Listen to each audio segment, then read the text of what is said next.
ఇప్పుడే country delight app ని download చేసుకోండి. Download the country delight app now.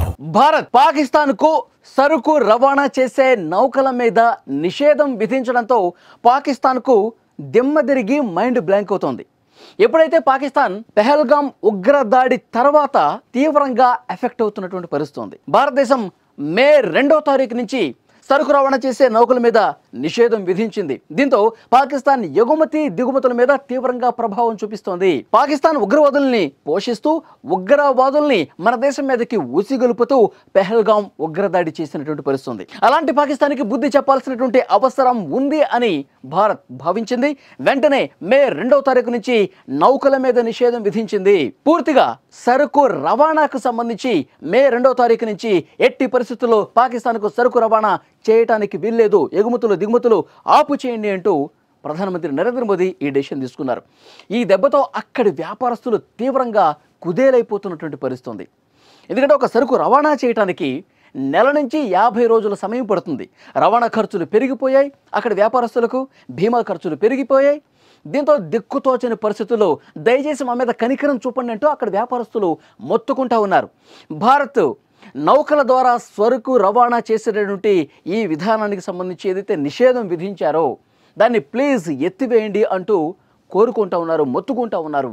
కానీ భారత్ వినిపించుకునే పరిస్థితి లేదు ప్రస్తుతం. ఎందుకంటే పెహల్గాం ఉగ్రదాడి జరిపినటువంటి ఆ విషాదం అలాంటిది. అలాంటి అమానుషమైనటువంటి దుర్మార్గమైనటువంటి చర్యకు పాకిస్తాన్లో తలదాచుకున్నటువంటి ఉగ్రవాదులు పాల్పడ్డటువంటి పరిస్థితి. అందుకే మనం సింధు జలాల ఒప్పందాన్ని కూడా నిలిపివేశాం. దౌత్యపరంగా పాకిస్తాన్ ఎక్కడికక్కడ టైట్ చేస్తున్నాం. సింధు జలాలు ఎప్పుడైతే మనం నిలుపుదల చేసామో అక్కడి నుంచి ఇంకా రెచ్చగొట్టే వ్యాఖ్యలు వచ్చినాయి. ఎలా ఆపుతారు సింధు నదీ జలాలను మా దేశంలోకి రాకుండా? ఒకవేళ మీరు అక్కడ ప్రాజెక్టులు కట్టి ఆ నదీ జలాలను మాకు రాకుండా చేస్తే సింధు జలాల్లో నీళ్లు కాదు పారేది, అక్కడ ఉన్నటువంటి భారతదేశ ప్రజల రక్తం అంటూ రెచ్చగొట్టే వ్యాఖ్యలు చేశారు. అక్కడ ఉగ్రవాదులు అదేవిధంగా మాట్లాడారు, అక్కడ పాలకులు కూడా అదేవిధంగా మాట్లాడారు. వీళ్ళ తెక్క కుదరటానికి ఇలాంటి చర్యలు మనం తీసుకోవాల్సిందే అంటూ భారత్ ఇంకా సీరియస్గా యాక్షన్ మొదలుపెట్టింది.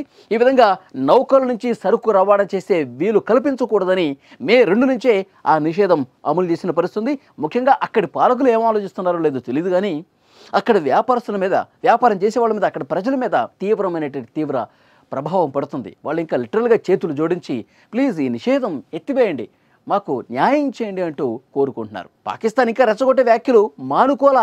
పెహల్గాం ఉగ్రదాడి తర్వాత మనం అద్భుతంగా వాళ్ళ మీద దాడి చేసి, ఉగ్రవాద స్థావరాల మీద దాడి చేసి వాటిని పటాపంచలు చేసి ధ్వంసం చేసిన తర్వాత కూడా వాళ్ళు ఇంకా రెచ్చగొట్టే వ్యాఖ్యలు చేస్తూ ఉన్నారు.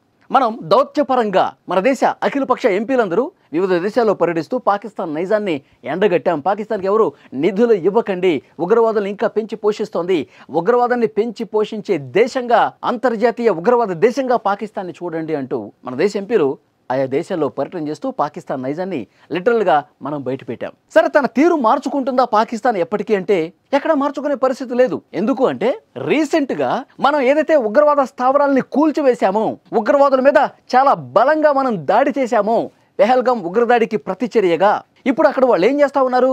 ఆ ధ్వంసమైనటువంటి ఉగ్రవాద స్థావరాల దగ్గర మళ్ళీ పునర్నిర్మాణ కార్యక్రమాలు చేస్తూ ఉన్నారు. ఉగ్రవాదుల్ని మళ్ళీ పెంచి పోషించే విధంగా కార్యక్రమాలు చేస్తూ ఉన్నారు. అక్కడ పెద్ద ఎత్తున ఉగ్రవాద శిబిరాలు ధ్వంసమైనవి ప్రభుత్వం, అక్కడి ప్రభుత్వ సాయంతోనే, అక్కడ పాలకుల సాయంతోనే ఉగ్రవాద శిబిరాలను మళ్ళీ వాళ్ళు నిర్మాణం చేస్తూ ఉన్నారు. మనం ధ్వంసం చేయటం, మనం ఉగ్రవాదుల్ని చంపడం, వాళ్ళు ఉగ్రవాదుల్ని పోషించడం, ఉగ్రవాదులకి ఆవాసం కల్పించడం. అందుకే భారత్ చేస్తుంది 100% కరెక్ట్. మనం పాకిస్తాన్కి ఇంకా బుద్ధి చెప్పాల్సిందే. వాళ్ళు ఇంకా దారిలోకి రాలేదు. వాళ్ళు ఇక కుక్క తోక వంకర అన్నట్లు వాళ్ళ బిహేవియర్ అలాగే ఉంది. మనం సింధు నదీ జలాలను ఆపేయటం కరెక్టు, ఇప్పుడు నౌకల మీద నిషేధం ఏదైతే విధించామో అది కరెక్టు, మనం అన్ని దేశాలు తిరిగి పాకిస్తాన్ నైజాన్ని ఎండగడుతున్నాం, అది కూడా కరెక్ట్. రేపు మాపో ఆ సింధు నదీ జలాలకు సంబంధించి ప్రాజెక్టులు కూడా కట్టేసి ఒక నీటి చుక్క కూడా పాకిస్తాన్కి రాకుండా చేయాలి. అప్పుడే వాళ్ళు దారిలోకి వస్తారు.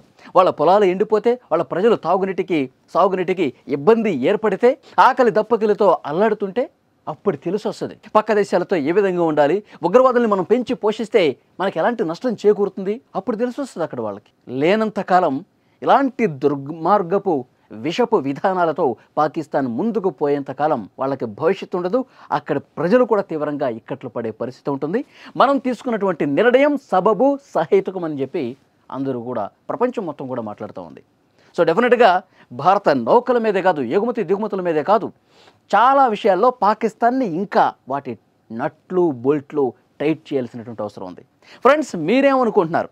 ఏదైతే మనం తీసుకున్న నిర్ణయాలు ఉన్నాయో అవి కరెక్టే అని భావిస్తూ ఉన్నారా? పాకిస్తాన్కి ఇంకా బుద్ధి చెప్పాల్సినటువంటి అవసరం ఉంది అని చెప్పి మీరు భావిస్తూ ఉన్నారా? దయచేసి కామెంట్ రూపంలో తెలియజేయండి. Thank you very much.